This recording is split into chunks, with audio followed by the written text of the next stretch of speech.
गाड़ी मालिकों बड़ खबर एप्रिल बदली एही नियम टोल टैक्स रे परिवर्तन आनिबे सरकार कैशलेस पई पदक्षेप नेब विभाग एप्रिल पहिलारू परिवहन विभाग टोलगेट गुड़िकरे व्यापक परिवर्तन आनिबाकु जाउछे।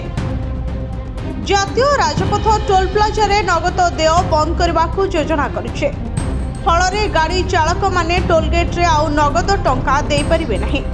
केवल फास्टैग किंबा यूपीआई माध्यम रे सरकार को टोल देय देबाकू पड़िबो। एने जातीय गणमाध्यम रे खबर प्रकाश पाइछे। हेले विभाग खूब शीघ्र विज्ञप्ति प्रकाश करिवे बोली कहा जाउछे।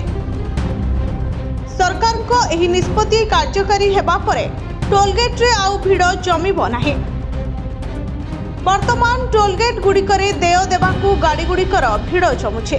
फलरे अनेक समय अटकी रही जाउछन्ति यात्री माने एवं हैरान मध्य होउछन्ति। तेणु यात्री मानकर यात्रा सुविधा करबाकू सरकार एपरि एक निष्पत्ति नेबाकू चाहुछन्ति। टोलगेट गुड़िकरू नगद टंका कारोबार बंद हेले यात्री मानकू आउ अपेक्षा करबाकू पड़िबो नाही बोली आशा करा जाउछे। एहाकू नै अधिकारी माने कहिसन्ति परिवर्तन भारतर टोल व्यवस्था को आधुनिकरण करबा दिगरे ये आउ एक पदक्षेप। सरकार एक बाधा मुक्त टोलिंग मॉडल पई काम करुछन्ते जहाकू मल्टी लोन फ्री फ्लो कहा जाए, जेउठारे जानवाहन गुड़िक न अटकी सीधा सड़क जाई परिबे। एही उद्देश्य रे अन्य देश रे व्यवहृत उन्नत प्रजुक्ति विद्यार अध्ययन करा जाउछे। ब्यूरो रिपोर्ट जनता टीवी।